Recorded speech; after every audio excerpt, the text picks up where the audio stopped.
Hi, I'm Eric McNulty, Associate Director of the National Preparedness Leadership Initiative at Harvard. I'm here today with my colleague Lenny Marcus to talk about You're It, crisis change and how to lead when it matters most. And my name is Lenny Marcus. I'm the co-director of the National Preparedness Leadership Initiative, a joint program of the Harvard T.H. Chan School of Public Health and the Harvard Kennedy School Center for Public Leadership. Lenny, the book is titled You're It. What does You're It mean to you? The word you actually has two meanings, singular and plural. The singular meaning is, as a leader, you're it. You're in charge, you're responsible. The plural meaning is, as a leader, you turn to a group of people or a group of organizations and you say to them, you're it.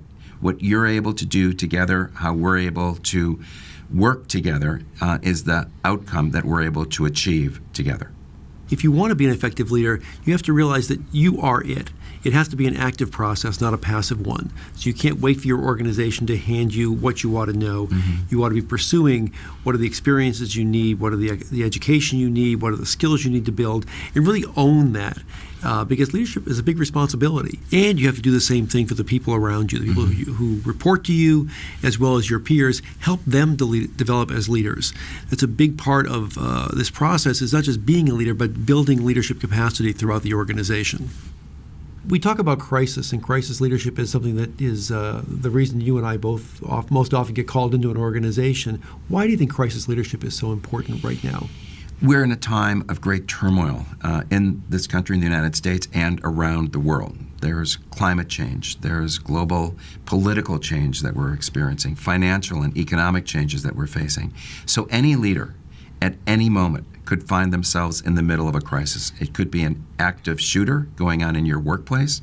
It could be a personnel issue that you suddenly have to deal with. Or it could be a financial crisis that's facing your agency or your organization. So as a leader, it's responsible to have in your toolkit the capabilities and the what to do next when that crisis hits you. What does that mean for you, Eric? Well, what I have learned through the years of doing the research and the teaching is that that toolkit is actually very similar for a crisis versus day to day. You just use those tools at a much higher level.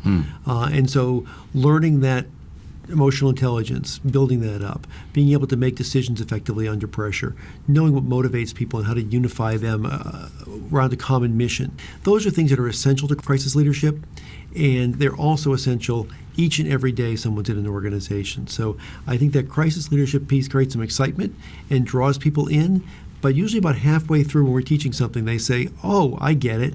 I can do this every day. Exactly. Right. You practice those skills every day, so when the crisis hits, then you're ready to step up and lead when it matters most. Exactly.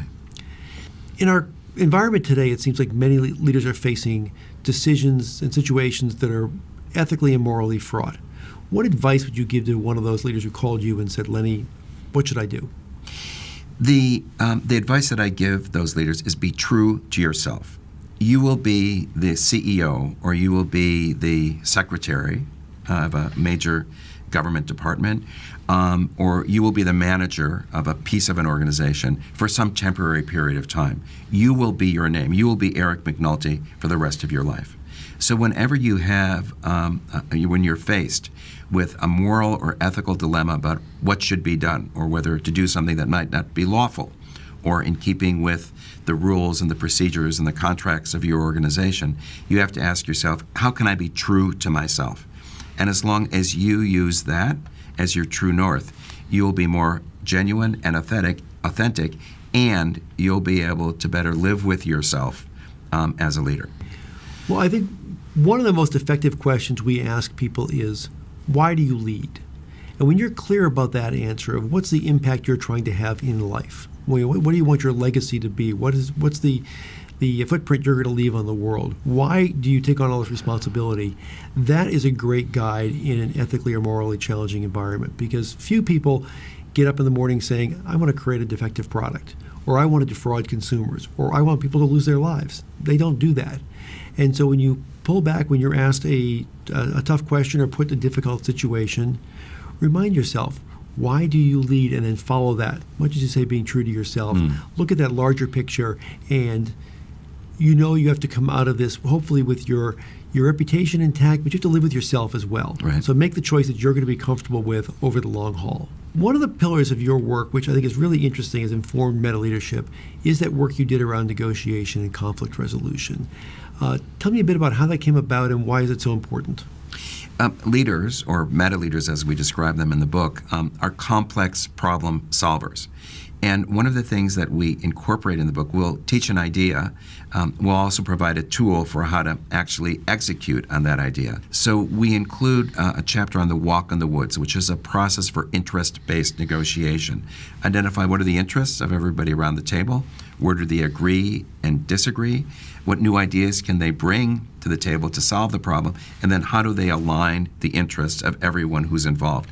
That's a critical skill for anyone who would be a leader, and so it has to be on board as part of your toolkit when you're engaging a lot of other people leading down, leading up, leading across, and leading beyond. What does it mean for you?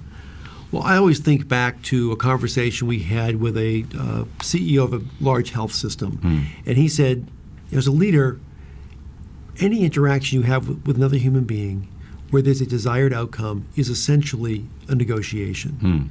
You're negotiating every day, whether with your subordinates, with your board, with your spouse, with your kids. We negotiate all day long, every day. So it always seemed odd to me that negotiation and leadership were seen as separate topics. I think it's very much they're integrated, and I think it's the way we've done it here, the way you've been doing it for years, helps people understand that and gives them the tools they need, the techniques they need to be able to build their skills every day. So it's not negotiating for a car, but it's behavioral negotiation. It's moving an organization forward. Negotiation skills are absolutely critical. Right. Now, how do you think organizations need to think differently about leadership development now? I think one of the points of the book is that everyone in an organization can be a leader. There's a classic story of a janitor in a hospital who was cleaning the floors, and somebody asked him, well, what do you do? And the answer was, I save lives. So if the leader recognizes that everybody is part of that mission and everybody makes a contribution, one contribution to a much bigger picture, it becomes much more meaningful to do whatever it is that you're doing. And that's why we encourage leaders to build this kind of organizational and leadership thinking, this meta-leadership thinking, into the recruitment of new people at any level of an organization. Because if that commitment, that you're it, becomes part of the culture of your organization, you can accomplish so much more and you can do it so much better. And for the janitor, if he doesn't clean the floor well, the next patient who comes in could get an infection. So you're it. And that thematically can be a theme which a leader can bring to an organization, and it therefore becomes meaningful, what I'm doing as part of the overall mission of this organization. And for you, what does it mean? If I could wave my magic wand and have organizations do one thing, it would be to fully embrace that leading is behaviorally based. It's not role or rank. Yet we still reflexively refer to the CEO as the leader or that executive committee as the leadership team. If those people are leading, great, let's call them leaders. But if not, just call them executives. Because I think the trap we fall into is thinking that if you've reached the top of the organization, you're automatically a leader, which is not true. And that people can't be leading when they're further down in the organization, which is also not true. So by continually talking about the behaviors that motivate people, that get people unified behind a purpose and a mission, that get people to bring their full selves to solve problems, that's the kind of behavior we're looking for throughout an organization. So let's talk about leadership as the process and the behaviors of leading and not something based on role or rank. So you're it wherever you sit in the organization. You're it when people look to you and need you to be a certain way. You've got to react appropriately. Being able to do that, that's what makes you a leader, not because you got a fancy title.